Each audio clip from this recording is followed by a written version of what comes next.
Hello everyone, कैसे हैं आप सभी। उम्मीद है कि आप अच्छे हैं, स्वस्थ हैं और मस्त हैं। आपका प्यारा सा यूट्यूब चैनल आर्नेस सक्सेस पॉइंट पर आप सभी का स्वागत है। आप सभी जानते हैं कि इस चैनल पर क्लास 10th के विद्यार्थियों के लिए महत्वपूर्ण ऑब्जेक्टिव प्रश्नों को कराया जाता है, जो आने वाले बिहार बोर्ड के एग्जाम के लिए काफी ही महत्वपूर्ण है। तो यदि आप इस चैनल पर नए हैं तो इस चैनल को सब्सक्राइब कर लें और शेयर कर दें। तो आइए देखते हैं आज के सेशन का पहला प्रश्न। आज का पहला प्रश्न है, इटली के एकीकरण में निम्न से किसने योगदान दिया।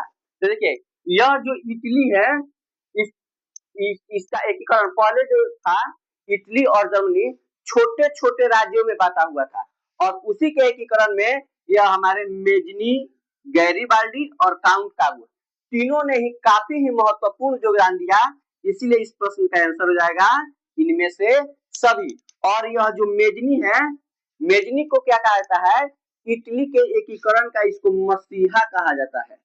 यह इटली का मसीहा था जो इटली के एकीकरण में काफी ही महत्वपूर्ण योगदान दिया। तो यदि आपसे पूछा जा रहा है कि इटली के एकीकरण में मसीहा के रूप में किसे जाना जाता है, तो मसीहा के रूप में किसे जाना जाता है, मेजनी को जाना जाता है। और यह जो गैरीबाल्डी है, यह गैरीबाल्डी का पेशा जो था, यह पेशा से नाविक था। पेशा से क्या था, नाविक था। और यह काउंट का जो था, यह बहुत ही एक कूटनीतिक था, जिसके दम पर अपने कूटनीतिक के कारण ही इटली के एकीकरण में महत्वपूर्ण भूमिका निभाया। और इसको विक्टर इमैनुएल ने प्रधानमंत्री के पद पर नियुक्त किया था। प्रधानमंत्री के पद पर नियुक्त किया था। यदि आपसे प्रश्न पूछ दे कि विक्टर इमैनुएल ने प्रधानमंत्री के पद पर किसको नियुक्त किया था, तो उसका आंसर हो जाएगा काउंट काबू। और यह देखिए, इटली का एकीकरण जो हुआ वो कब हुआ था, 1871 में। 1871 में इटली का एकीकरण हुआ था। तो इतना आप लोग प्रश्न नंबर 1 से आप लोग कंठस्थ रहिए कि हाँ, इतना चीज आपसे प्रश्न पूछ सकता है। तो आइए देखते हैं प्रश्न नंबर 2। अगला प्रश्न है, जर्मनी के एकीकरण का प्रमुख वास्तुकार कौन था। ऑप्शन दिया है मेजनी, गैरीबाल्डी, लेनिन या बिस्मार्क। तो देखिए, यह जो जर्मनी का एकीकरण है, अभी हम लोग जस्ट थोड़ा देर पहले ही देखे हैं कि इटली का एकीकरण हम लोग देखे थे 1871 में। और जर्मनी का भी एकीकरण कब हुआ था, 1871 में। अब देखिए, जब आएगा बात इटली का, किसका बात आएगा, इटली का जब बात आएगा तो हम याद रखेंगे इसमें हमारे थे मेजनी। अच्छा, यह बात ध्यान रखें, कहीं मेजनी लिखा रहता है और कहीं मेजीनी भी लिखा रहता है। तो इटली का जब भी बात आएगा हम किसको याद रखेंगे, मेजनी को याद रखेंगे, गैरीबाल्डी को याद रखेंगे, काउंट काबूर को याद रखेंगे, अब यहाँ पर बच गया, देखिए यह जो मेजनी और गैरीबाल्डी है, यह तो इटली से है, इसमें इसका आंसर नहीं होगा। बच गया लेनिन और बिस्मार्क। तो याद रखिए, जर्मनी के एकीकरण में जो सबसे महत्वपूर्ण भूमिका निभाया था, जिसको जर्मनी के वास्तुकार के रूप में जाना जाता है, वह था बिस्मार्क। कौन था, तो इसका आंसर हो जाएगा बिस्मार्क। और जर्मनी का एकीकरण कब हुआ, 1871 में। और यह बिस्मार्क ही था जो क्या, सेना के शक्ति को समझता था। इसीलिए अपने जो उसका जर्मनी था, जो राष्ट्र था, वहां पर लागू किया था सैन्य शक्ति।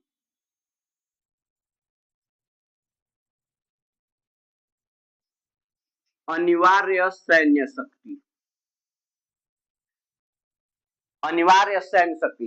तो ऑब्जेक्टिव प्रश्न में पूछता है कि जर्मनी में किसने अनिवार्य सैन्य सेवा को लागू किया था। सैन्य सेवा, किसने सैन्य सेवा को लागू किया था, तो इसका आंसर क्या हो जाएगा, बिस्मार्क।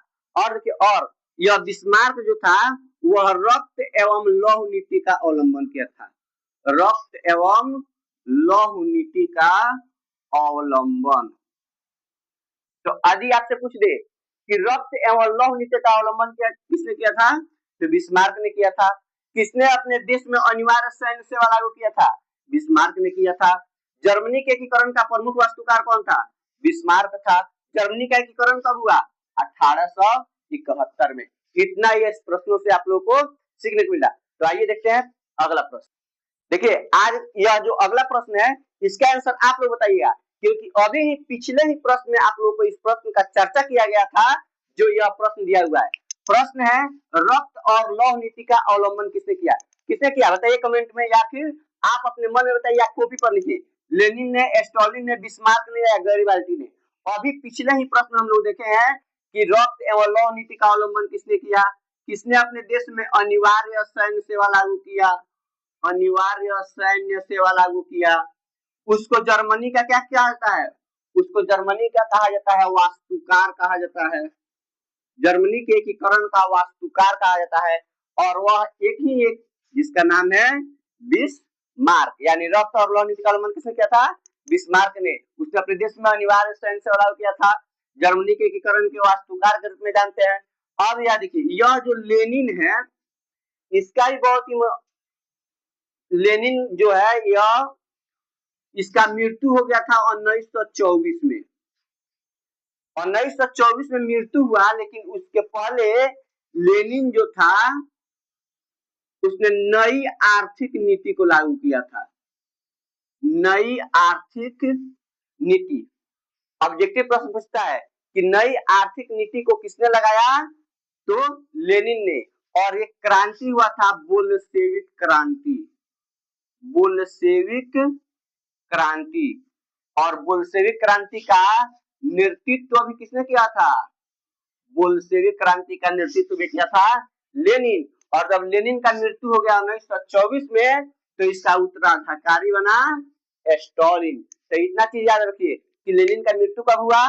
1924 में। नई आर्थिक नीति किसने लागू किया? लेनिन ने। बोल्शेविक क्रांति का नेतृत्व किसने किया? लेनिन ने। लेनिन के मृत्यु के बाद उसका उत्तराधिकारी कौन बना? स्टालिन। और यह रक्त और लौह नीति का अवलंबन किसने किया? बिस्मार्क। गैरिबाल्डी पेशेंस क्या था? पिछले ही हुआ था इसका। गैरिबाल्डी पेशेंस था नाविक। आइए देखते हैं प्रश्न नंबर नेक्स्ट। अगला प्रश्न है रूस की बोल्शेविक क्रांति का नेतृत्व किसने किया था? यदि आप इस वीडियो को ध्यान पूर्वक देख रहे हैं, आपका दिमाग एकदम सा वीडियो पे है, तो हमें गारंटी है एकदम सा 200% कि आप इस प्रश्न का आंसर बता दीजिएगा, क्योंकि अभी ही इस बात को हमने चर्चा किया है कि बोल्शेविक क्रांति का नेतृत्व किसने किया था। बताइए, तो इसका आंसर क्या हो जाएगा? लेनिन। और लेनिन का मृत्यु कब हो गया था? 1924 में। और लेनिन ने नई आर्थिक नीति कब लागू किया था? 1921 में। लेनिन ने नई आर्थिक नीति कब लागू किया था? नई आर्थिक नीति लागू किया था 1921 में। इसका मृत्यु हो गया 1924 में। आइए देखते हैं अगला प्रश्न। प्रश्न है समाजवादियों की बाइबिल किसे कहा जाता है?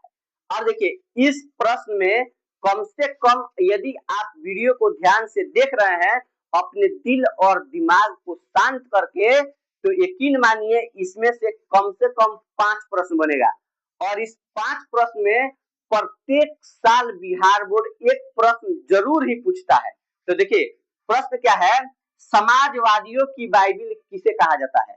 ऑप्शन दिया है वार एंड पीस को, दास कैपिटल को, अप्रैल थीसिस को, या इनमें से कोई नहीं। तो सबसे पहले हम आप लोग को आंसर बता देना चाहते हैं कि समाजवादियों का बाइबिल किसे कहा जाता है? तो वह कहा जाता है दास कैपिटल को।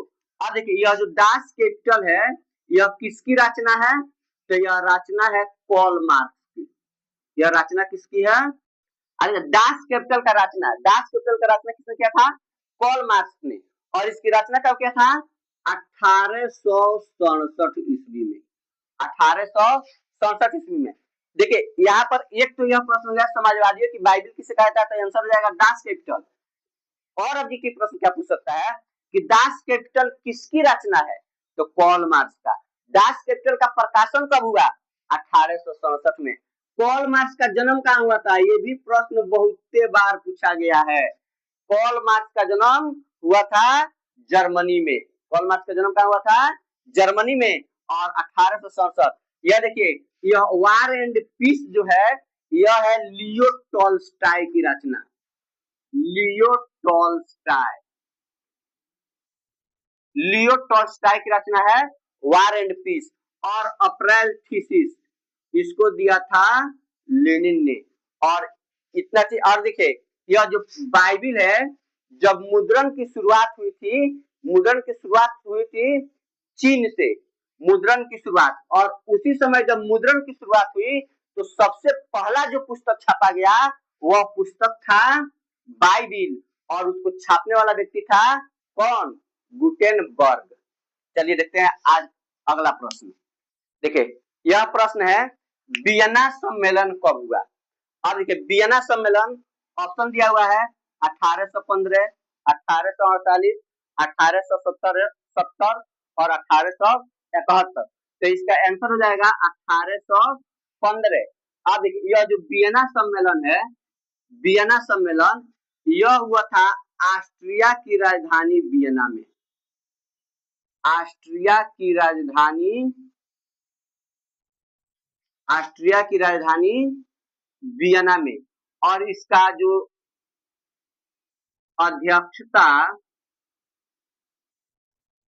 अध्यक्षता किया था वह किया था मेटरनिक। मेटरनिक, और मेटरनिक को हम लोग जानते हैं ऑस्ट्रिया के चांसलर, ऑस्ट्रिया के चांसलर के रूप में।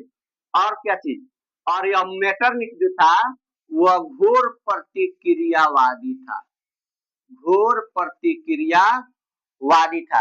इतना इसमें याद रखना है। वियना सम्मेलन कब हुआ था? 1815 में। वियना सम्मेलन हुआ कहाँ था? ऑस्ट्रिया की राजधानी वियना में। ऑस्ट्रिया की राजधानी कहाँ? वियना। और जो वियना सम्मेलन हुआ उसका अध्यक्ष कौन था? मेटरनिक। और मेटरनिक कौन था? तो ऑस्ट्रिया का चांसलर था, घोर प्रतिक्रियावादी था। और इसका कार्यकाल था 1815 से लेकर 1848 तक। और इसी काल को मेटरनिक युग के रूप में जाना जाता है। इतना चीज यहाँ से याद रखिए। उसका देखिए, यहाँ पर दिया हुआ है 1848। 1848 में हुई थी फ्रांसीसी क्रांति, फ्रांसीसी क्रांति। और यह जो फ्रांसीसी क्रांति है 3 बार हुई है। फ्रांसीसी क्रांति जो हुई है 3 बार। पहली फ्रांसीसी क्रांति हुई 1789 में, दूसरी फ्रांसीसी क्रांति हुई 1830 में, और तीसरी फ्रांसीसी क्रांति हुई 1848 में। तो यह याद रखना है, जो फ्रांसीसी क्रांति है वह 3 है, 1789, 1830 और 1848। और देखिए, यह जो 1870 दिया गया है, यह 1870 में हुआ था क्या चीज? सेडोन का युद्ध हुआ था, सेडोन का युद्ध हुआ था। और इसी युद्ध के बाद इटली और जर्मनी का एकीकरण हुआ था। इटली तथा जर्मनी का एकीकरण। ऑब्जेक्टिव प्रश्न पूछता है, इटली और जर्मनी का एकीकरण किस युद्ध के बाद हुआ था? तो सेडोन के युद्ध के बाद। और सेडोन का युद्ध कब हुआ था? 1870 में। और यह जो 1871 दिया हुआ है, 1871 में हुआ था फ्रैंकफर्ट की संधि, फ्रैंकफर्ट की संधि। और 1871 में ही इटली तथा जर्मनी का एकीकरण भी हुआ था। इटली तथा जर्मनी का एकीकरण। इस प्रश्न में इतना चीज हम लोग को याद रखना है। वियना सम्मेलन कब हुआ था? 1815 में। वियना सम्मेलन की अध्यक्षता किसने की थी? मेटरनिक ने। मेटरनिक कौन था? ऑस्ट्रिया का चांसलर और घोर प्रतिक्रियावादी था। और क्या था? और ऑस्ट्रिया था, मेटरनिक जो था ऑस्ट्रिया का चांसलर था। उसका देखिए, फ्रांसीसी क्रांति 3 बार हुआ था, 1789 में, 1830 में, 1848 में। और 1870 में क्या हुआ था? सेडोन का युद्ध हुआ था। और सेडोन के युद्ध के बाद ही इटली और जर्मनी का एकीकरण हुआ।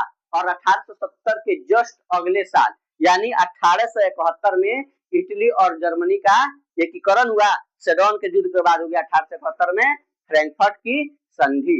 आइए देखते हैं प्रश्न अगला है, नमक कानून तोड़ने के लिए महात्मा गांधी ने किस स्थान को चुना? ऑप्शन है दांडी, बंबई, साबरमती या रामनगर बनपट। तो देखिए यह जो नमक कानून है, यह नमक कानून जो महात्मा गांधी थे अपने 78 अनुयायियों के साथ, कितने अनुयायी थे उसमें? 78 अनुयायियों के साथ, 78 अनुयायियों के साथ। अब 12 मार्च 1930 को, 12 मार्च 1930 को देखिए कह रहा है कि किस स्थान को चुने। तो पहले जहां पे चुने, जहां पे जाना था, तो सबसे पहले कहीं से निकले। तो कहीं से निकले, जैसे आज आपको कुछ करना है तो आपको अपने घर से निकलना होगा, अपने तभी आप कुछ कर सकते हैं। तो वही महात्मा गांधी निकले, कहां से? साबरमती से निकले, साबरमती से निकले। साबरमती से आप पहुंच गए अपने 78 अनुयायियों को लेकर दांडी। अपने 78 अनुयायियों को लेकर कहां पहुंच गए? दांडी, यानी इसका आंसर क्या हो जाएगा? दांडी। और यह दांडी पहुंचकर वहां पर समुद्र के पानी से नमक बनाकर नमक कानून को तोड़ा महात्मा गांधी ने। ऑब्जेक्टिव प्रश्न इसमें से क्या पूछेगा कि जो यह है नमक कानून तोड़ने के लिए कब यहाँ से चले? 12 मार्च 1930 को, और वहां साबरमती से दांडी जाने में उनको 24 दिनों की पैदल यात्रा की थी। 24 दिनों की पैदल यात्रा, और दूरी कितनी? 250 किलोमीटर की वह दूरी थी। 250 किलोमीटर अपने 78 अनुयायियों को लेकर 12 मार्च 1930 को वहां पर पहुंचे, और 24 दिनों के बाद वहां पर 5 अप्रैल को पहुंचे। 5 अप्रैल को पहुंचकर 6 अप्रैल 1930 को वो क्या कर दिए? समुद्र के पानी से नमक बनाकर नमक कानून को तोड़ दिए। तो इसमें याद रखना है कि नमक कानून को जो और इसको देखिए, इस यात्रा को क्या कहते हैं? दांडी यात्रा के नाम से जानते हैं, दांडी यात्रा। तो इसमें क्या लिखना है? दांडी यात्रा का नेतृत्व किसने किया था? महात्मा गांधी ने। और उसमें कितने अनुयायी थे? 78 अनुयायी थे। और कब शुरू हुआ? 12 मार्च 1930 को। कहां से कहां तक? साबरमती से लेकर दांडी तक की यात्रा। कितने दिन की? 24 दिनों की। 250 किलोमीटर की यात्रा 24 दिनों में पूरा करके 5 अप्रैल को पहुंचे। 6 अप्रैल को नमक बनाकर नमक कानून को तोड़ दिए।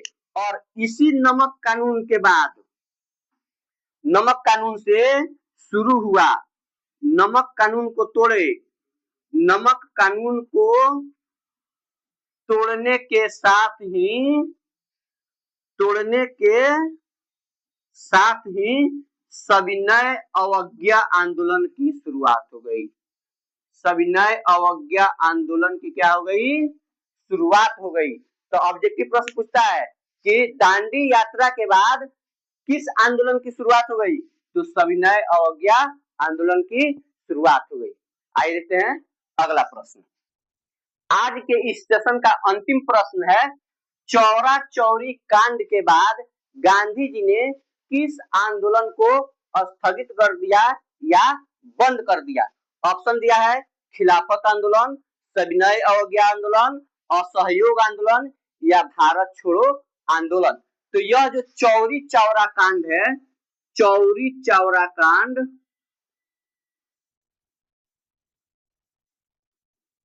चौरी चौरा कांड हुआ था उत्तर प्रदेश के गोरखपुर के चौरी चौरा में।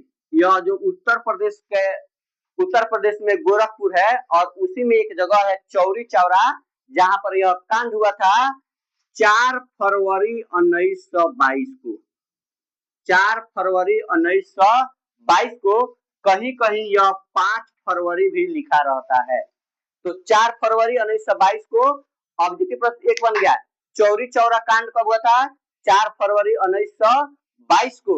और इसी में क्या हुआ था कि लोगों का समूह एकदम सा शांतिपूर्ण तरीके से आंदोलन करते हुए जा रहा था, लेकिन वहां के पुलिस कर्मियों ने उस पर एकदम सा भीड़ पर अंधाधुंध लाठियां बरसाना शुरू कर दी और भीड़ जो थी वह आग बबूला हो गई और वहां के पुलिस कर्मियों को क्या कर दिया, जेल में बंद करके और वहां पर आग लगा दी, जिसमें 22 पुलिसकर्मी जलकर राख हो गए, जिसमें 22 पुलिसकर्मी जलकर राख हो गए। और इसी घटना को चौरी चौरा कांड के नाम से जाना जाता है। और जब यह घटना महात्मा गांधी सुने तो उनको बहुत ही दुख हुआ, क्योंकि वह सत्य और अहिंसा के पुजारी थे। वो नहीं चाहते थे कि कहीं पर भी हिंसा हो, और उसमें 22 पुलिसकर्मी मर गए। तो उसी दुख से आहत होकर महात्मा गांधी ने असहयोग आंदोलन को क्या कर दिया, बंद कर दिया। और असहयोग आंदोलन शुरू हुआ था चंपारण से। तो एक और प्रश्न पूछता है कि महात्मा गांधी ने सबसे पहले आंदोलन की शुरुआत कहां से की थी, तो चंपारण से। आज का प्रश्न इतना ही। आप लोग यदि इस चैनल पर नए हैं तो चैनल को सब्सक्राइब कीजिए। धन्यवाद।